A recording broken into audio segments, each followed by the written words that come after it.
Welcome to my YouTube channel Ramesh online. AP ఉద్యోగులు మరియు పెన్షనర్ల pending బిల్లులు, డిఏ, ఐఆర్ మరియు పిఆర్సీలపై గౌరవ సిఎస్ గారితో చర్చిస్తున్న ఏపీ జేఏసీ. ఆ వివరాల గురించి ఒకసారి మనం ఈ వీడియోలో చూసేద్దాం.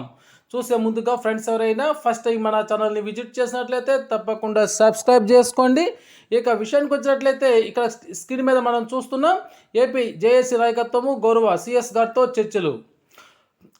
12వ పిఆర్సీ కమిటీని నియమించాలని, ఉద్యోగుల బకాయిలు చెల్లించాలని, డిఏలు మంజూరు చేయాలని తదితర ఉద్యోగుల డిమాండ్లపై ఆంధ్రప్రదేశ్ రాష్ట్ర chief secretary Shri K Vijayanand గారితో చర్చిస్తున్న ఏపీ జేఏసీ.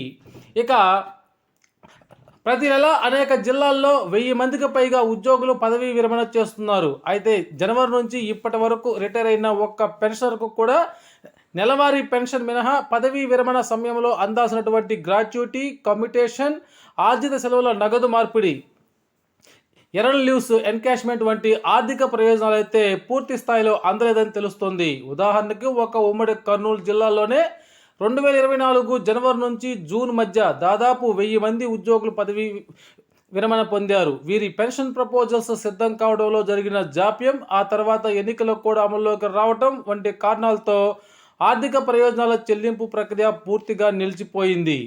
ఇక కొత్త ప్రభుత్వంపై ఆశలు, నెలలు గడుస్తున్న నిరీక్షణే.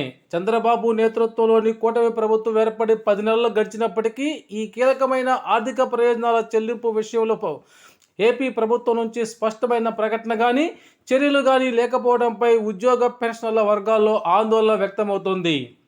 పదవీ విరమణ చేసిన వారికి నెల నెల పెన్షన్ అందుతున్నప్పటికీ జీవిత చరమాంకంలో వారికి అండగా నిలవాల్సిన భారీ మొత్తం పెండింగ్లో ఉండటం వారిని తీవ్ర ఇబ్బందులకైతే గురి చేస్తోంది. ఇక ప్రతి ఉద్యోగికి సగటున 40 లక్షల రూపాయలకు పైగా బకాయిలు చెల్లించాల్సి ఉంది. ఇందులో ప్రధానంగా చూసినట్లయితే గ్రాట్యుటీ సుమారు 16 లక్షల రూపాయల నుంచి 20 లక్షల రూపాయల వరకు చెల్లించాలి. కమ్యుటేషన్ని సుమారు 15 లక్షల వరకు. ఇక ఆర్జిత సెలవుల నగదు మార్పిడి, ఎర్న్ లీవ్స్, ఎన్కాష్మెంట్ అయితే ఉద్యోగి యొక్క కేడర్ను బట్టి సుమారు 10 నెలల వేతానికి సమానమైన మొత్తం, అనగా దాదాపుగా 10 లక్షల రూపాయల నుంచి 20 లక్షల రూపాయల వరకు అయితే ఈ యొక్క ఎర్న్ లీవ్స్ అయితే చెల్లించాల్సి ఉంది. అదేవిధంగా ఇతర పెండింగ్ బకాయిలు చూసినట్లయితే పదవి విరమణ ప్రయోజనాలే కాకుండా పనిచేస్తున్న ఉద్యోగులకు, పెన్షన్లకు కూడా చెల్లించాల్సిన ఇతర బకాయిలు అనేకం ఉన్నాయి.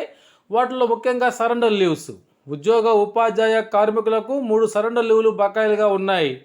ఇటీవల పోలీసులకు 5 సరెండర్ లీవ్లు పెండింగ్లో ఉంటే కేవలం 2 సరెండర్ లీవ్లు మాత్రమే చెల్లించారు. ఇక డిఏ బకాయిలను చూసినట్లయితే డిఏ అరియర్స్ చెల్లించాల్సినటువంటి పలు విడతల కరువు భత్యం బకాయిలు పేరుకుపోయాయి. కొత్త ప్రభుత్వం అధికారంలోకి వచ్చిన తర్వాత కూడా చెల్లించాల్సిన డిఏలు పెండింగ్లో ఉన్నాయి. వీటిని ఎప్పుడు విడుదల చేస్తారనే దానిపై స్పష్టత లేదు. 11వ పిఆర్సీ బకాయిలను చూసినట్లయితే గత వేతన సవరణకు సంబంధించిన బకాయిలు కూడా ఇంకా పూర్తిగా చెల్లించలేదు. వీటికి సంబంధించి 4 విడతల్లో చెల్లిస్తామని అప్పటి ప్రభుత్వం చెప్పడం జరిగింది. ఇప్పటి వరకు ఒక్క విడత కూడా చెల్లించలేదు. ఇక పిఆర్సీ, ఐఆర్లపై అనిశ్చితి. 12వ పిఆర్సీ గురించి చెప్తే గత వైఎస్ఆర్సీపీ ప్రభుత్వం 12వ వేతన సవరణ సంఘాన్ని ఏర్పాటు చేసింది. అయితే ఆ ప్రభుత్వం దిగిపోవడంతో కొత్త ప్రభుత్వం ఈ కమిషన్ను కొనసాగిస్తుందా లేదా కొత్త కమిషన్ను ఏర్పాటు చేస్తుందా అనే దానిపై అయితే ఇంకా స్పష్టత లేదు. సాధారణంగా పిఆర్సీ నివేదిక ఆలస్యమయ్యే పక్షంలో ఉద్యోగులకు మధ్యంతర వృత్తి, ఇంటీరియం రిలీఫ్, ఐఆర్ను ప్రకటిస్తారు. కూటమి ప్రభుత్వం అధికారంలోకి వస్తే ఐఆర్ ఇస్తుందని ఉద్యోగులైతే ఆశించారు. ప్రభుత్వానికి ఉద్యోగ సంఘాల విజ్ఞప్తి ఏంటంటే, రాష్ట్ర ప్రభుత్వ ఆర్థిక పరిస్థితి ఎలా ఉన్నప్పటికీ ఉద్యోగుల న్యాయమైన హక్కులను, ముఖ్యంగా పదవీ విరమణ తర్వాత అందాల్సినటువంటి ప్రయోజనాలను సకాలంలో అందించాల్సినటువంటి బాధ్యత ప్రభుత్వంపై ఉందని ఉద్యోగ పెన్షన్ల సంఘాలు అయితే నొక్కి చెప్పుతూ ఉన్నాయి. పేరుకోపోయినటువంటి ఈ బకాయిలన్నింటినీ, ముఖ్యంగా రిటైర్మెంట్ బెనిఫిట్స్ అన్నింటినీ కూడా తక్షణమే విడుదల చేయాలని, మిగిలిన బకాయిల చెల్లింపుకు ఒక స్పష్టమైన కాలపరిమితితో కూడినటువంటి ప్రణాళికను ప్రకటించాలని వారు ప్రభుత్వాన్ని కోరుతున్నారు.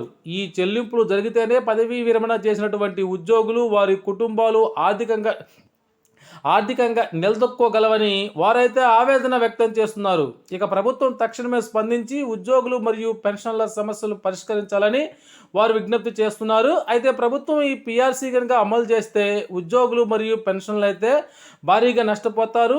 ఈ నేపథ్యంలో కూటమి ప్రభుత్వం ఐఆర్ ప్రకటిస్తామని హామీ ఇచ్చింది. ఈ మేరకు ఉద్యోగ సంఘాలతో చర్చలు జరుపుతోంది.